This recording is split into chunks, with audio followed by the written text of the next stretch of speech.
도쿄 시내의 한 사무실. 차가운 커피가 체린의 머리 위로 쏟아졌습니다. 아, 차가워. 체린이 비명을 질렀어요. 커피가 머리카락을 타고 흘러내렸습니다. 하얀 블라우스는 갈색 얼룩으로 흠뻑 젖었죠. 사무실이 순간 얼어붙었습니다. 인턴 주제에 뭘 한다고요?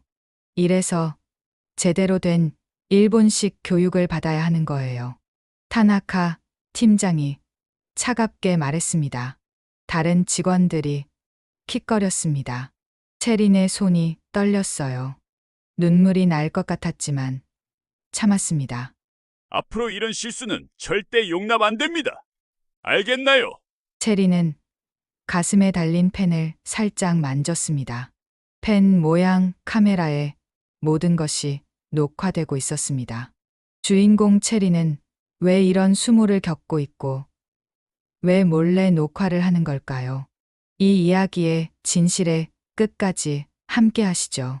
그 전에 구독과 좋아요 눌러주시면 오늘 하루 행복하실 겁니다. 이야기 시작하겠습니다. 도쿄의 이른 아침은 늘 분주했습니다. 지하철 야마노테선에서 쏟아져 나오는 검은 정장 물결 속에서 체린도 조심스럽게 발걸음을 옮겼어요. 신주쿠역의 거대한 인파 사이로 스며드는 차가운 3월 공기가 얼굴을 스쳤습니다. 벚꽃이 피기 전 막바지 추위였죠. 체리는 손에 든 가방 끈을 꽉 잡았어요. 가방 안에는 가짜 이력서가 들어 있었습니다. MIT 컴퓨터공학과 수석 졸업이라는 진짜 경력 대신 평범한 일본 대학 졸업장으로 위장한 서류였죠. 테크노미라이 주식회사. 일본이 자랑하는 첨단 IT 기업이었습니다. 30층 높이의 유리 건물이 아침 햇살을 받아 반짝였어요. 체리는 건물 앞에서 깊은 숨을 들이마셨습니다. 차가운 공기가 폐 속까지 스며들며 긴장을 식혀주는 듯했죠. 오늘부터 나는 김체린이 아니야. 요시다 체린이야. 평범한 한국계 일본인 인턴이지. 마음속으로 되뇌었습니다. 로비에 들어서자 대리석 바닥이 구두 소리를 또렷하게 울려줬어요. 접수대에 여직원이 예의 바른 미소로 인사했습니다. 안녕하세요. 오늘부터 개발팀 인턴으로 근무하게 된 요시다 체린입니다. 체린의 목소리는 떨렸지만 최대한 차분하게 말했어요. 아, 요시다 상이시군요. 15층 개발본부로 올라가시면 됩니다. 엘리베이터를 타고 올라가는 동안 체리는 거울에 비친 자신의 모습을 확인했습니다. 검은 정장에 단정한 헤어스타일, 그리고 약간 긴장한 표정. 완벽한 신입 인턴의 모습이었죠. 15층에서 엘리베이터 문이 열리자 넓은 사무실이 펼쳐졌습니다. 자형으로 배치된 책상들 사이로 수십 명의 개발자들이 모니터를 들여다보고 있었어요. 키보드 소리와 낮은 대화 소리가 섞여 들렸습니다. 공기 중에는 커피 냄새와 약간의 긴장감이 감돌았죠. 체린이 들어서자 몇몇 사람들이 고개를 들어 쳐다봤어요. 시선들이 따가웠습니다. 신입인가 봐요. 한국계네요. 요즘도 외국인을 뽑는구나. 속삭이는 소리들이 귀에 들어왔습니다. 체린의 얼굴이 화끈거렸어요. 하지만 표정은 평온함을 유지했습니다. MIT에서 인종차별을 당했던 경험이 도움이 됐죠. 이 정도는 아무것도 아니야. 속으로 다짐했습니다. 요시다상이군요. 누군가가 불렀습니다. 고개를 들어보니 40대 중반쯤 되어 보이는 남자가 서 있었어요. 각진 안경 너머로 날카로운 눈빛이 느껴졌습니다. 단정하게 빗어 넘긴 머리와 깔끔한 와이셔츠, 차림이 전형적인 일본 샐러리맨 스타일이었죠. 타나카 팀장입니다. 오늘부터 우리 팀에서 일하게 될 거예요. 타나카의 목소리는 차갑고 공식적이었어요. 네, 잘 부탁드립니다. 체린이 깊숙이 고개를 숙여 인사했습니다. 일본식 예의에 맞춰 허리를 구부렸죠. 타나카는 체린을 위아래로 훑어봤습니다. 그 시선에는 평가하는 듯한 차가움이 있었어요. 대학은 어디 나왔나요? 이력서를 들여다보며 물었습니다. 도쿄공업대학 정보공학과입니다. 체린이 준비된 답변을 했어요. 아, 그렇군요. 타나카의 어조에서 실망감이 묻어났습니다. 도쿄대나 교토대가 아니라는 것에 대한 아쉬움 같은 것이었죠. 일단 따라와요. 타나카는 앞장서 걸어갔습니다.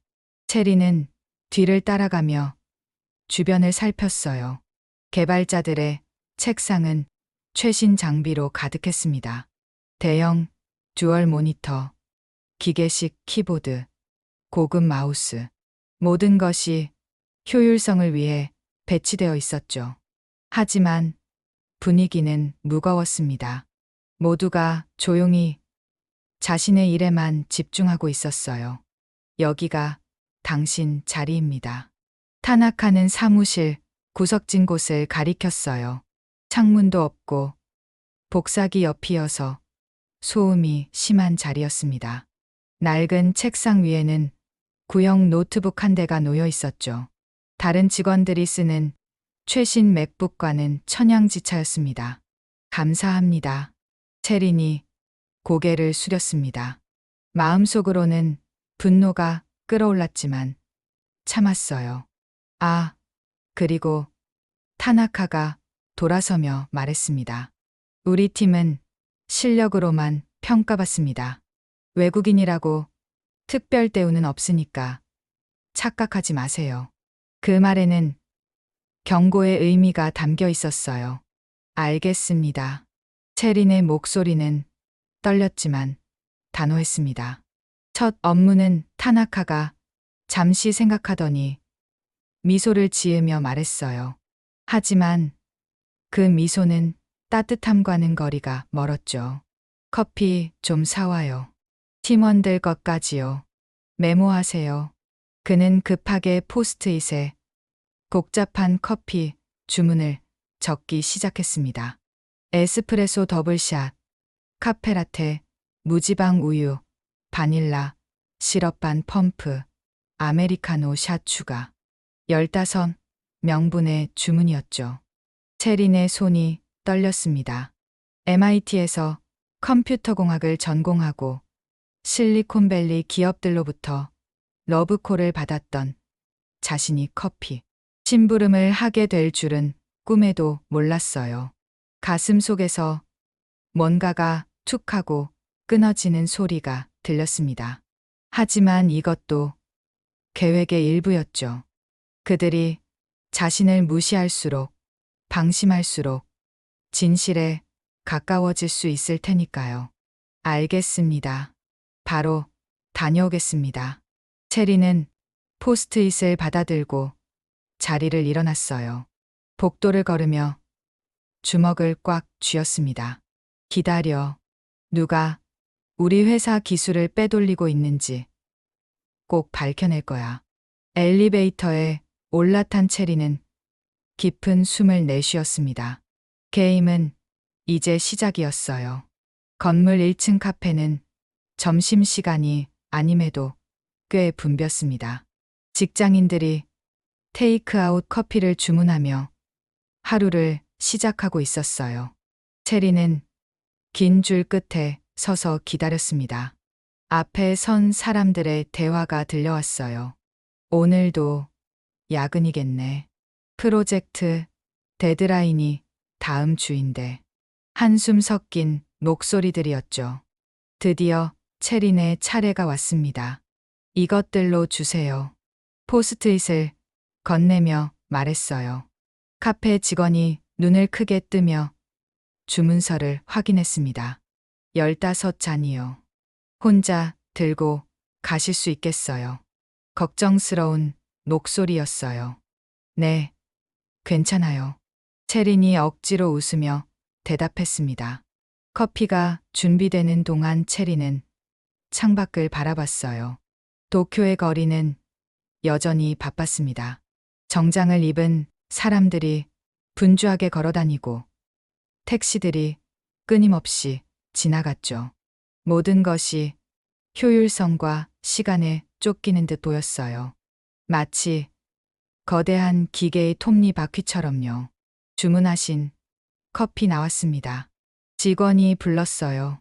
체리는 양손 가득 커피 캐리어를 들었습니다. 15잔의 커피는 생각보다 훨씬 무거웠어요. 팔이 저릴 정도였죠. 조심히 가세요. 직원의 걱정 어린 목소리가 뒤에서 들렸습니다. 엘리베이터까지 가는 길이 험난했습니다. 사람들이 지나갈 때마다 부딪힐까 봐 조심스러웠어요. 커피가 흔들릴 때마다 심장이 철렁했습니다. 엘리베이터 버튼을 누르는 것도 일이었죠. 다행히 지나가던 직장인이 대신 눌러줬어요. 고맙습니다. 체린이 고개를 숙여 인사했습니다. 15층에 도착했을 때 체린의 팔은 이미 한계였어요. 하지만 멈출 수 없었습니다. 사무실 문을 열고 들어가자 모든 시선이 자신에게 집중됐죠. 커피 가져왔습니다. 떨리는 목소리로 말했습니다. 타나카가 고개를 들더니 시계를 확인했어요. 오래 걸렸네요. 이런 간단한 일도 못하나요? 죄송합니다. 체린이 사과했습니다. 그리고 조심스럽게 커피를 나누어 주기 시작했어요. 손이 떨려서 커피가 살짝 출렁거렸습니다. 야, 조심해요. 키보드에 쏟으면 어떻게 해요? 한 개발자가 짜증스럽게 말했습니다. 정말 죄송합니다. 체린이 다시 사과했어요. 마지막 커피를 타나카에게 전달하려는 순간이었습니다. 체린의 발이 약간 미끄러졌어요. 바닥에 누군가 흘린 물기 때문이었죠. 균형을 잃은 체린의 손에서 커피 한 잔이 기울어졌습니다. 뜨거운 커피가 타나카의 손등에 살짝 튀었어요. 아, 타나카가 짧게 신음했습니다. 그의 얼굴이 순간 일그러졌죠. 죄송합니다. 정말 죄송합니다. 체린이 황급히 티슈를 꺼내 닦으려 했습니다. 하지만 타나카는 거칠게 손을 뿌리쳤어요. 됐어요. 정말 아무것도 제대로 못하네요. 사무실 전체가 조용해졌습니다. 모든 시선이 체린에게 쏠렸죠. 얼굴이 화끈거렸어요. 순간 숨이 막히는 것 같았습니다. 타나카의 차가운 눈빛이 비수처럼 파고들었죠. 앞으로 더 조심하세요. 이런 실수는 용납할 수 없어요. 일주일이 지났습니다. 체리는 매일 아침 7시에 출근해서 밤 9시가 넘어서야 퇴근했어요. 하지만 정작 개발 업무는 거의 주어지지 않았습니다. 커피 심부름, 문서 정리, 회의실 청소가 주된 업무였죠. 가끔 간단한 코딩 작업이 주어져도 일부러 실력을 숨기며 평범하게 해결했어요. 오늘은 코드 리뷰 시간이었습니다. 신입들이 작성한 코드를 선배들이 검토하는 시간이죠. 체리는 간단한 데이터 처리 프로그램을 만들었어요. 일부러 기초적인 수준으로 작성했습니다. 하지만 작은 실수를 하나 남겨뒀죠. 변수명에 오타를 낸 거였어요. 요시다상 앞으로 나와서 코드 설명해 보세요. 타나카가 차가운 목소리로 말했습니다. 체린이 앞으로 나갔어요. 대형 모니터에 자신의 코드가 떠올랐습니다. 심장이 빠르게 뛰었지만 표정은 차분했어요. 여기 보세요, 여러분. 타나카가 레이저 포인터로 코드를 가리켰습니다. 31번 줄에 뭐가 틀렸죠? 변수명에 오타가 있습니다. 체린이 작은 목소리로 대답했어요. 오타, 이런 기초적인 실수를 하다니. 타나카의 목소리가 높아졌어요. 이래서 제대로 된 교육을 받아야 하는 거예요. 대학에서 뭘 배웠나요? 개발자라면 이런 실수는 있을 수 없어요. 다른 개발자들이 킥거렸습니다. 몇몇은 동정 어린 시선을 보냈지만 대부분은 무관심했어요. 체린의 손이 떨렸습니다. 죄송합니다. 앞으로 더 조심하겠습니다. 죄송하다고 끝이에요. 타나카가 한 발짝 다가왔습니다. 이런 코드가 실제 서비스에 들어가면 어떻게 되는지 알아요. 시스템 전체가 마비될 수도 있어요. 회사가 수십억 손해를 볼 수도 있다고요. 타나카는 점점 더 격양되었어요. 얼굴이 붉어지고 목소리는 날카로워졌죠. 외국인이 코딩을 한다고 해서 이 정도면 된다고 생각하면 큰 착각이에요. 여기는 일본이에요. 그 순간이었습니다. 타나카가 책상 위에 있던 차가운 커피를 집어들었어요. 그리고는 철벅 차가운 커피가 체린의 머리 위로 쏟아졌습니다. 앗! 체린이 비명을 질렀어요. 차가운 커피가 머리카락을 타고 흘러내렸습니다. 하얀 블라우스는 갈색 얼룩으로 흠뻑 젖었죠. 사무실이 순간 얼어붙었습니다. 모든 사람들이 충격에 빠진 표정으로 그 장면을 지켜봤어요. 누군가 작게 헉 소리를 냈습니다. 타나카의 얼굴에는 만족스러운 미소가 번졌어요. 앞으로 이런 실수는 절대 용납 안 됩니다. 알겠나요? 차갑게 말했습니다. 체리는 떨리는 손으로 얼굴을 닦았어요. 커피가 눈까지 들어가 따가웠습니다. 눈물이 날 것 같았지만 참았어요. 가슴 속에서 뭔가가 부글부글 끓어올랐습니다. 분노와 굴욕감이 뒤섞인 감정이었죠. 하지만 동시에 차가운 이성도 작동했어요. 기록해야 해. 증거를 남겨야 해. 체리는 가슴에 달린 펜을 살짝 만졌습니다. 펜 모양 카메라가 모든 것을 녹화하고 있었어요. 타나카의 폭언과 폭행, 그리고 주변 동료들의 반응까지 모든 것이 기록되고 있었습니다. 화장실 좀 다녀오겠습니다. 간신히 말하고 사무실을 나왔어요. 화장실에서 거울을 보니 처참한 모습이었습니다. 커피로 젖은 머리카락이 얼굴에 붙어 있고 블라우스는 얼룩투성이었어요. 화장도 번져서 정신없었죠. 체리는 찬물로 얼굴을 씻으며 마음을 진정시키려 했어요. 참아. 조금만 더 참아. 진실을 밝혀내면 다 끝날 거야. 거울 속 자신을 보며 다짐했습니다. MIT에서 인공지능을 연구하며 밤을 새워가며 공부했던 자신. 실리콘밸리 기업들의 스카우트 제의를 뿌리치고 이곳에 온 이유를 떠올렸어요. 아버지의 회사에서 기술 유출이 일어나고 있다는 정보를 입수했을 때의 분노도요. 그 배신자들이 바로 이 회사와 연결되어 있다는 것을 알았을 때의 충격도요. 휴대폰이 진동했습니다. 아버지로부터 온 메시지였어요. 체리나, 괜찮니? 너무 무리하지 마라. 가슴이 뭉클했습니다. 아버지는 딸이 위험한 일을 하고 있다는 걸 알면서도 믿고 맡겨준 거였어요. 실망시킬 수 없었습니다.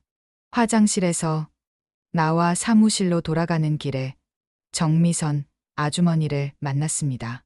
청소 담당 직원이었는데 유독 채린에게 따뜻하게 대해주는 분이었어요. 어머, 무슨 일이에요? 옷이 왜 이래요? 걱정스러운 목소리로 물었습니다. 괜찮아요. 그냥 실수로 커피를 흘린 거예요. 채린이 애써 웃으며 대답했어요. 정미선 아주머니는 의미심장한 눈빛으로 채린을 바라봤습니다. 타나카 팀장이 또 그랬군요. 다 봤어요. 그분 원래 저런 사람이에요. 특히 외국인들한테는 더 심해요. 채린이 놀란 눈으로 아주머니를 바라봤어요. 아주머니가 뭔가 알고 있는 듯 했거든요. 조심하세요. 그분은 겉으로는 멀쩡해 보여도 속으로는 뭘 하는지 몰라요. 아주머니가 주변을 살피며 작게 말했습니다. 특히 요즘 들어서는 밤늦게 회사에 나와서 뭔가 하는 것 같아요. 채린의 심장이 빨리 뛰기 시작했어요. 밤늦게요. 예. 새벽에도 봤어요. 보안실에서 뭔가 하더라고요. 중요한 단서였습니다. 체리는 아주머니께 고개를 숙여 인사하고 사무실로 돌아갔어요. 타나카는 아무 일 없었다는 듯이 자신의 업무를 보고 있었습니다. 다른 동료들도 마찬가지였어요. 하지만 채린을 보는 시선들이 전보다 더 차가워진 것 같았습니다. 오후 내내 채린은 단순한 업무만 주어졌어요. 데이터 입력, 파일 정리, 회의실 예약 등이었죠. 하지만 마음속으로는 계획을 세우고 있었습니다. 오늘 밤 회사에 남아서 타나카의 행동을 관찰해야겠다고 생각했어요. 저녁 6시가 되자 직원들이 하나둘 퇴근 준비를 시작했습니다. 타나카도 정시에 자리를 비웠어요. 하지만 체리는 남아 있었습니다. 야근한다고 했거든요. 사무실이 점점 조용해졌어요. 청소 아주머니들이 돌아다니며 정리를 시작했습니다. 10시가 넘어서야 건물이 완전히 조용해졌어요. 보안 요원들만 순찰을 돌고 있었습니다. 체리는 컴퓨터 앞에 앉아 있으면서 주변을 경계했어요. 정미선 아주머니의 말이 사실이라면 타나카가 곧 나타날 거였습니다. 자정이 조금 넘은 시간이었어요. 엘리베이터 소리가 들렸습니다. 체리는 재빨리 불을 끄고 책상 밑에 숨었어요. 사무실 문이 조심스럽게 열렸습니다. 어둠 속에서 누군가의 발걸음 소리가 들렸죠. 타나카였습니다. 타나카는 자신의 책상으로 가서 컴퓨터를 켰어요. 화면의 푸른 빛이 어둠 속에서 유독 밝게 빛났습니다. 그는 뭔가를 급하게 타이핑하기 시작했어요. 키보드 소리가 조용한 사무실에 크게 울렸습니다.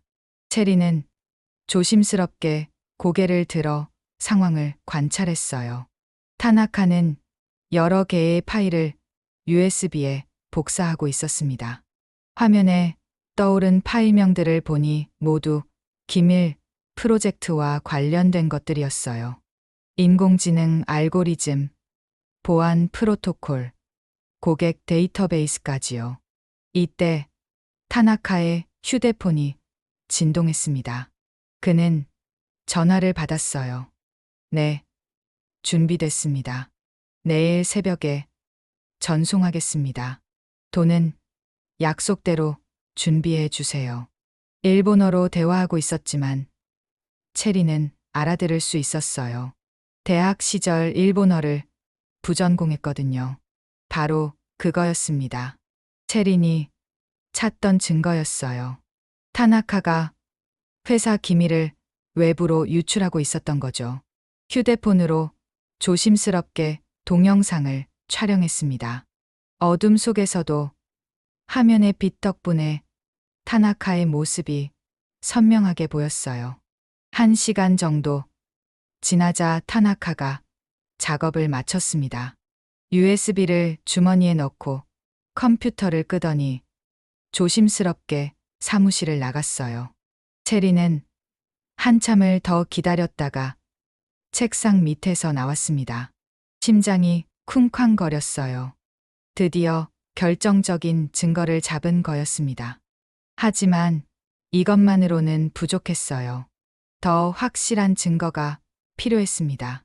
타나카가 누구와 거래하고 있는지, 어떤 경로로 정보를 빼돌리는지 알아내야 했어요. 체리는 조심스럽게 타나카의 컴퓨터에 접근했습니다. 다행히 완전히 로그아웃하지 않았더군요. 화면을 살펴보니 최근 접속 기록들이 남아 있었어요.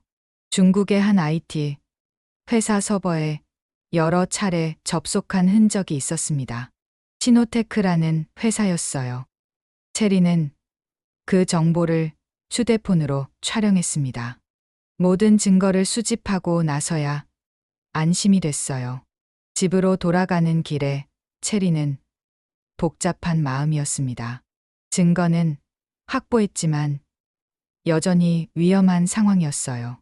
타나카가 자신을 의심하기 시작했다면 언제든 위험해질 수 있었습니다. 하지만 이제 돌아갈 수는 없었어요. 너무 많이 온 길이었으니까요. 지하철 마지막 차를 타고 집에 도착했을 때는 새벽 2시가 넘어 있었습니다.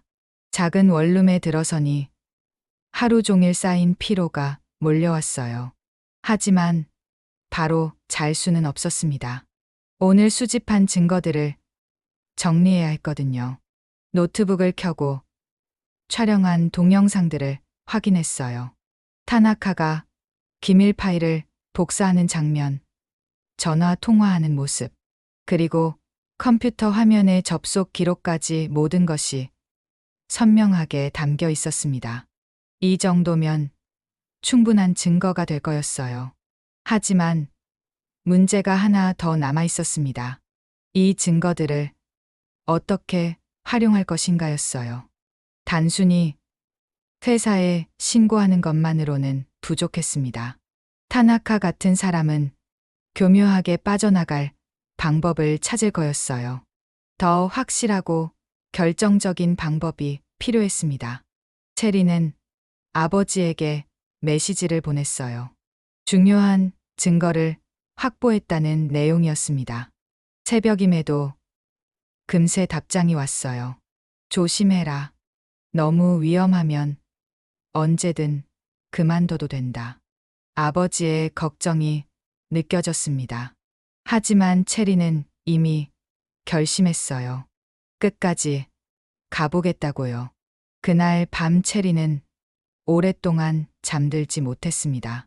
커피를 머리에 뒤집어 쓰던 굴욕적인 순간들이 계속 떠올랐어요.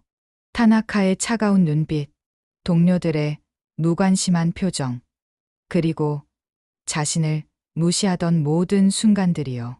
하지만 동시에 복수에 대한 달콤한 상상도 했습니다. 언젠가 모든 진실이 밝혀질 때 그들의 표정이 어떨지 궁금했어요. 새벽 5시가 되어서야 잠이 들었습니다.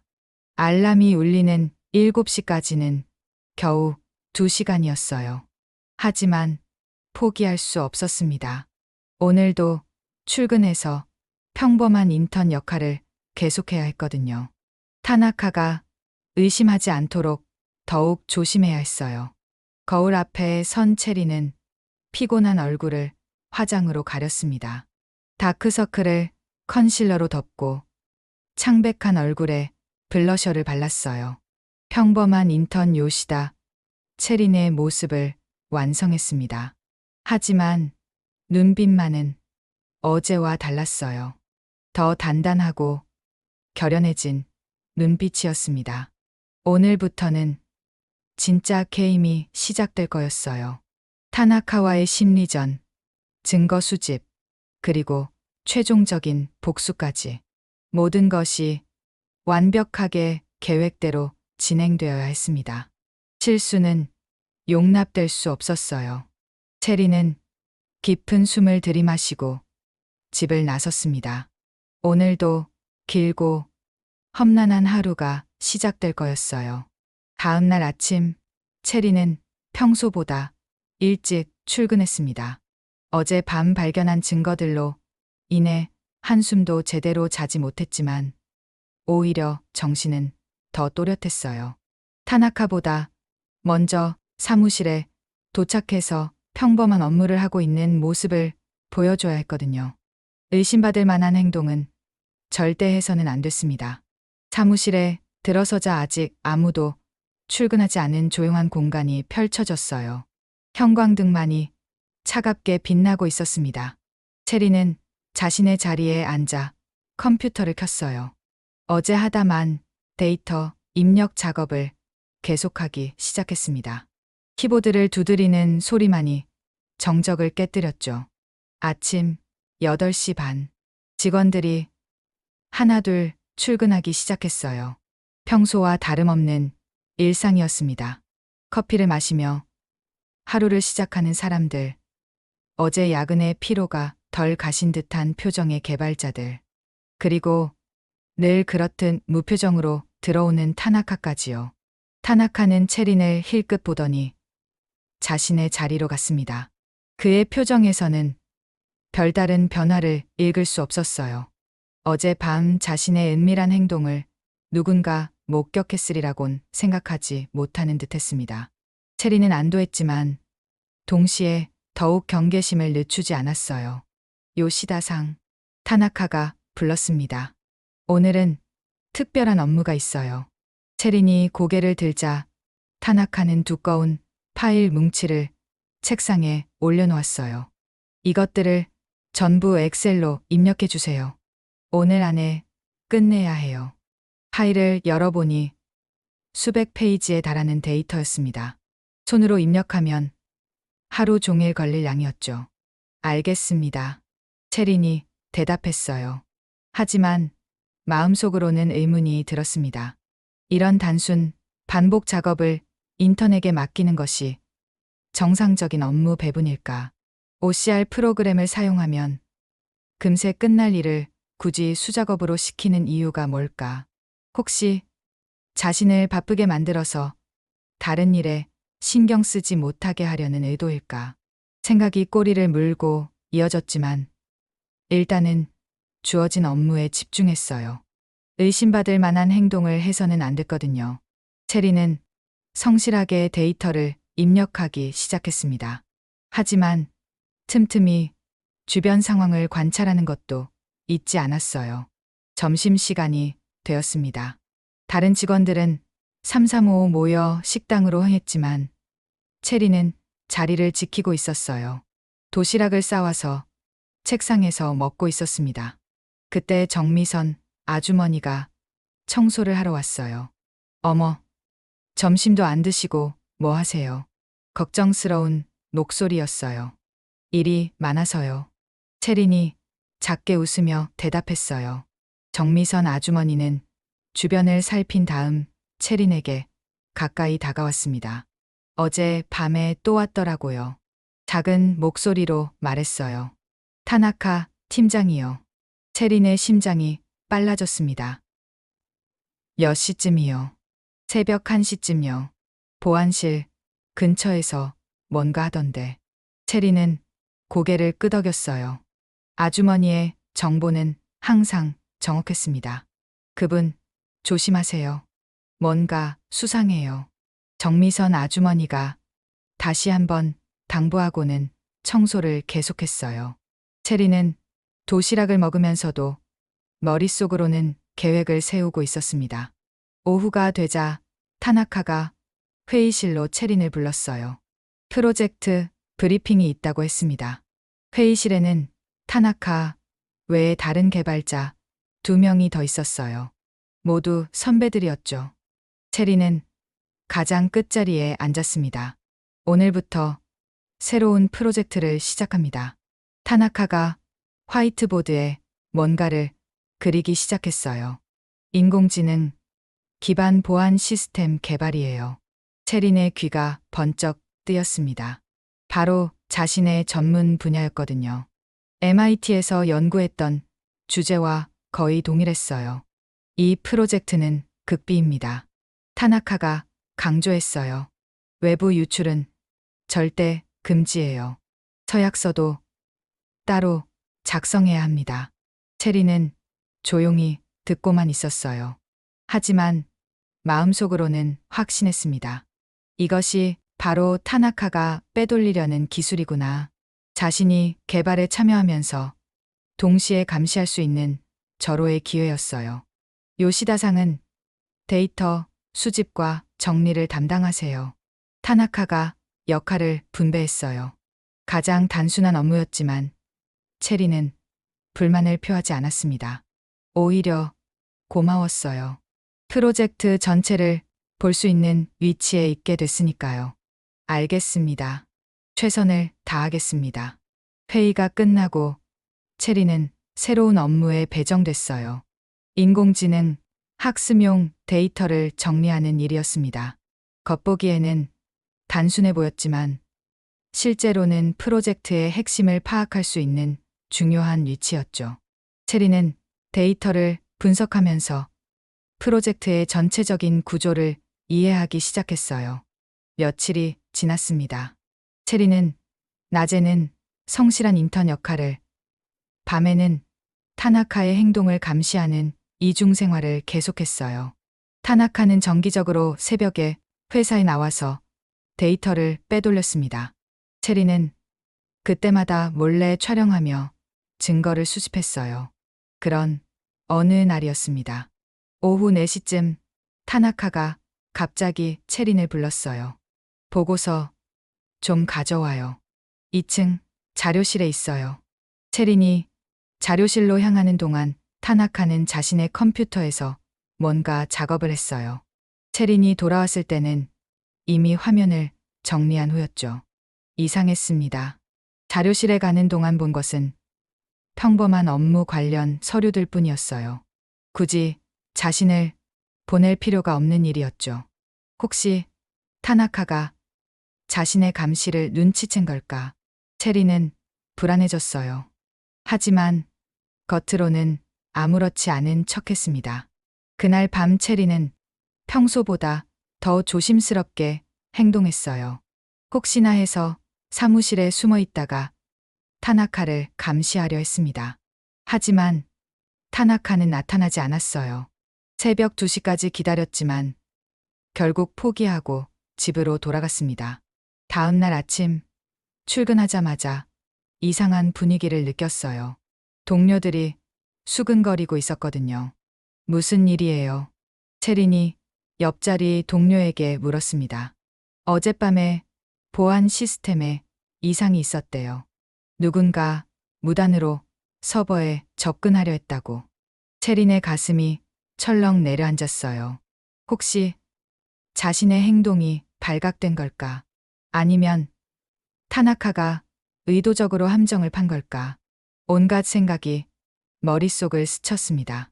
하지만 곧 진정했어요.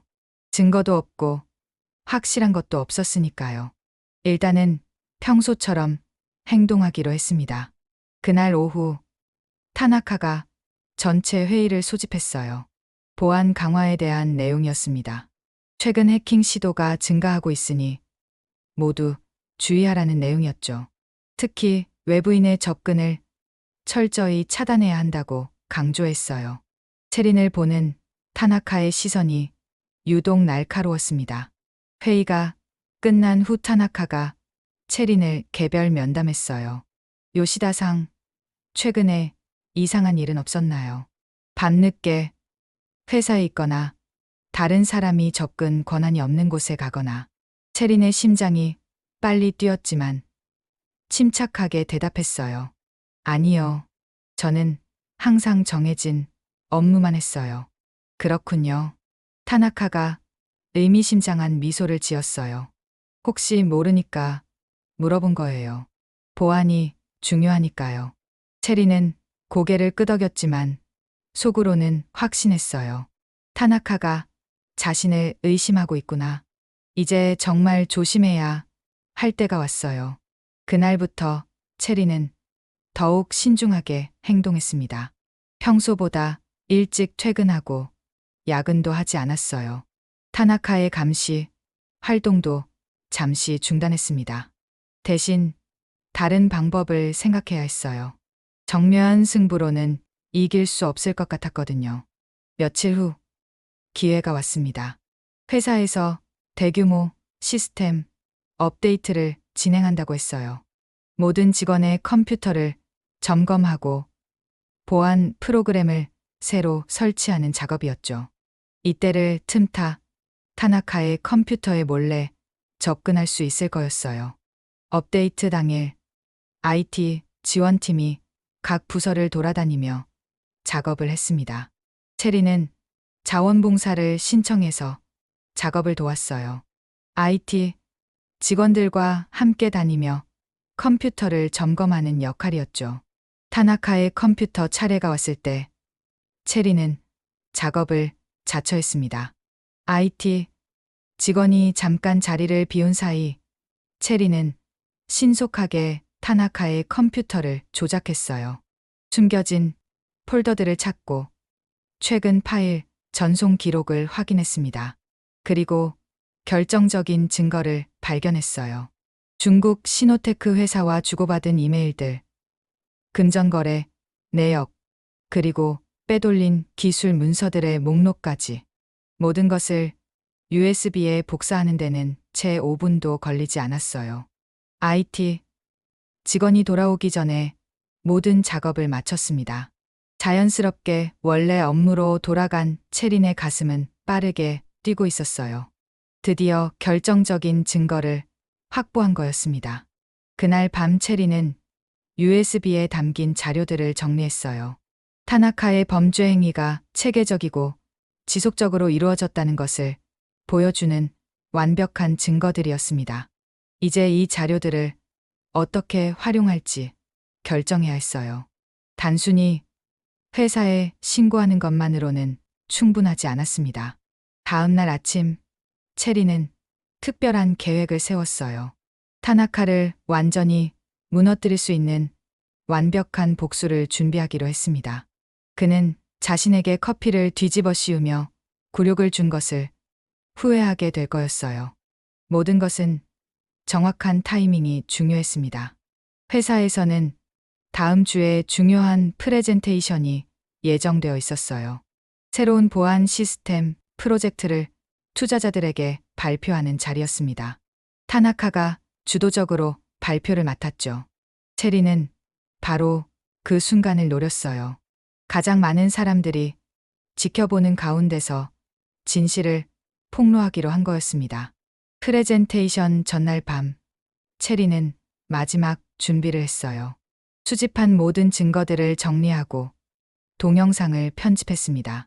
타나카의 범죄 행위를 명확하게 보여줄 수 있도록 구성했어요. 또한 자신의 정체를 밝힐 준비도 했습니다.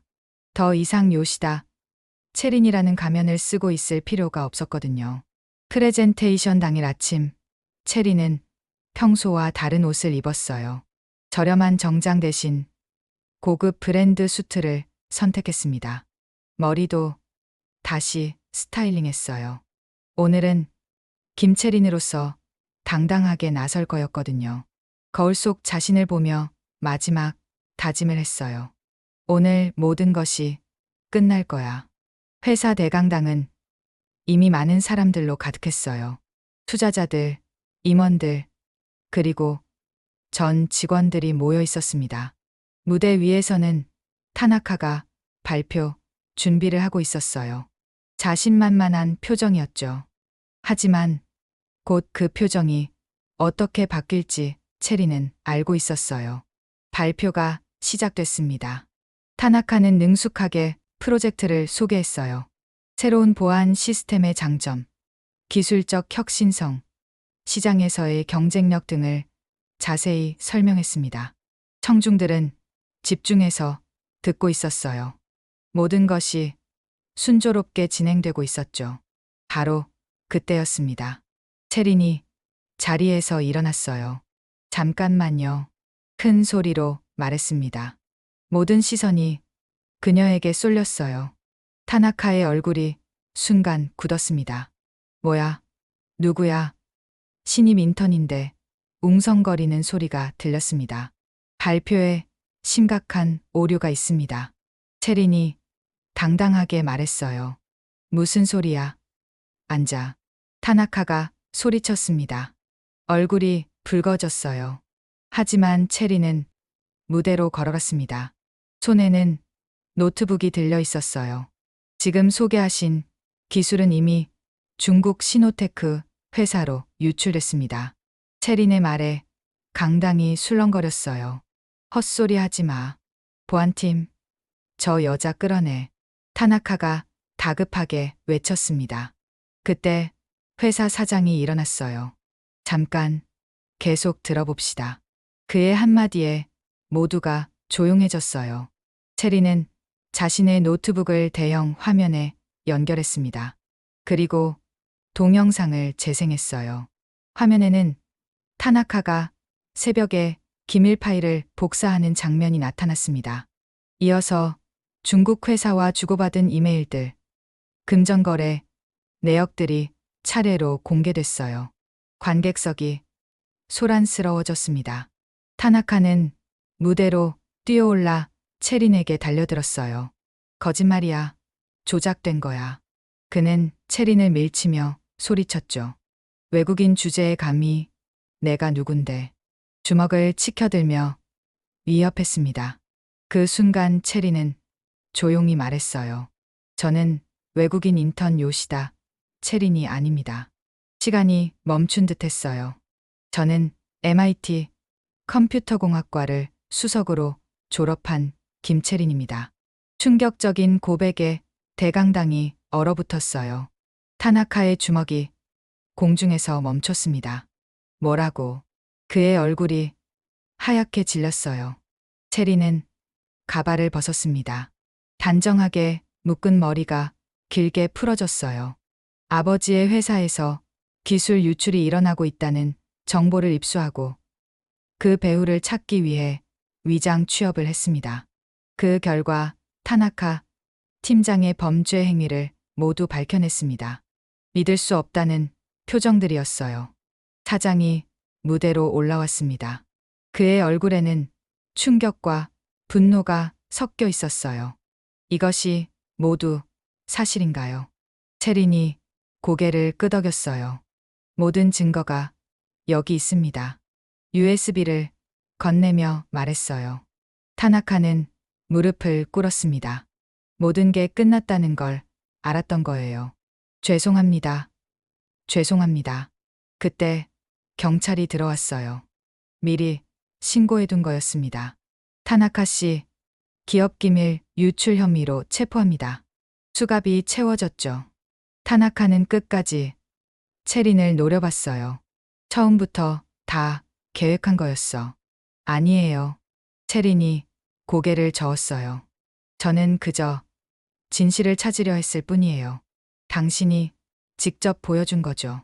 경찰이 타나카를 데려갔어요. 대강당은 다시 술렁거렸습니다. 사장이 마이크를 잡았어요. 여러분께 사과드립니다. 저희 회사에서 이런 일이 일어난 것을 부끄럽게 생각합니다. 그는 잠시 말을 멈췄다가 이어갔어요. 하지만 김채린 씨 덕분에 더 큰 피해를 막을 수 있었습니다. 감사합니다. 박수가 터져 나왔습니다. 체린은 무대 한 구석에 서서 그 모습을 지켜봤어요. 가슴이 뜨거워졌습니다. 마침내 복수를 완성한 거였어요. 타나카가 자신에게 커피를 뒤집어 씌우며 굴욕을 준 그 순간부터 계획했던 모든 것이 실현된 거였습니다.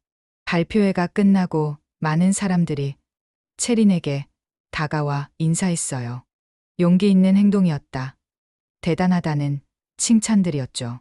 하지만 체린의 마음은 복잡했어요. 복수는 달성했지만 그 과정에서 겪었던 굴욕과 고통들이 완전히 사라진 것은 아니었거든요. 며칠 후 회사에서는 대대적인 개혁이 시작됐습니다. 보안 시스템을 강화하고 직원 교육을 실시했어요. 무엇보다 외국인 직원에 대한 차별을 없애기 위한 정책들이 도입됐습니다. 체린의 사건이 큰 변화를 이끈 거였어요. 체린에게는 정식 입사 제의가 왔습니다. 하지만 거절했어요. 이미 목적을 달성했고 다른 계획이 있었거든요. 대신 아버지 회사로 돌아가 보안 시스템 강화를 담당하기로 했어요. 이번 경험이 큰 도움이 될 거였습니다.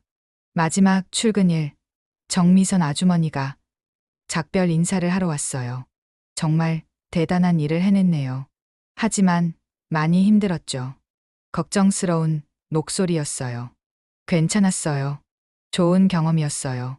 체린이 웃으며 대답했어요. 하지만 마음 한구석에는 여전히 씁쓸함이 남아있었어요. 건물을 나서며 체린은 뒤돌아봤어요. 지난 몇 달 동안 자신을 괴롭혔던 곳이었지만 동시에 성장하게 해준 곳이기도 했습니다. 타나카의 차별과 굴욕을 견디며 얻은 것들이 분명 있었어요. 인내심, 계획력, 그리고 포기하지 않는 의지 같은 것들이요. 지하철역으로 향하는 길에 체리는 휴대폰으로 아버지에게 전화했어요. 아빠, 모든 일이 끝났어요. 안도의 한숨이 들렸어요. 수고했다, 체리나. 이제 집으로 와라. 따뜻한 목소리였죠. 네. 내일 한국으로 돌아갈게요. 그날 밤 체리는 도쿄의 야경을 바라보며 생각에 잠겼어요. 복수는 달성했지만 완전한 승리감은 느껴지지 않았습니다. 오히려 허전함 같은 것이 있었어요. 하지만 분명한 것은 자신이 강해졌다는 거였죠. 어떤 상황에서도 굴복하지 않는 강인함을 얻었어요. 이번 경험을 통해 체리는 깨달았어요. 복수보다 중요한 것은 정이었다는 것을요. 타나카를 처벌한 것도 중요했지만 더 중요한 것은 다른 사람들이 같은 피해를 당하지 않도록 시스템을 바꾸는 거였어요. 그것이 진정한 의미의 승리였습니다. 한국으로 돌아가는 비행기 안에서 체리는 새로운 계획을 세웠어요. 이번 경험을 바탕으로 기업 보안 컨설팅 회사를 차릴 거였어요. 내부자의 배신을 막고 기술 유출을 방지하는 시스템을 개발하는 거죠. 자신과 같은 피해자가 더 이상 생기지 않도록 하는 것이 목표였어요. 창밖으로 보이는 구름들을 바라보며 체리는 미소 지었어요. 고통스러웠던 시간들이었지만 결국 자신을 더 강하게 만들어준 거였어요. 타나카가 자신에게 커피를 뒤집어 씌웠을 때는 굴욕감에 눈물이 날 뻔했지만 이제는 그 모든 것이 성장의 밑거름이 되었다고 생각할 수 있었어요. 비행기가 한국 땅에 착륙했을 때 체리는 완전히 새로운 사람이 되어 있었습니다. 더 이상 순진한 대학 졸업생이 아니라 현실을 냉정하게 바라보는 성숙한 여성이 되어 있었어요. 앞으로 어떤 어려움이 와도 이겨낼 수 있다는 자신감이 있었습니다. 공항에서 아버지를 만났을 때 체리는 처음으로 진심 어린 미소를 지었어요. 고생했구나. 아버지가 따뜻하게 안아주었습니다. 괜찮아요, 아빠. 좋은 경험이었어요. 정말로 그렇게 생각했어요. 힘들었지만 의미 있는 시간이었습니다.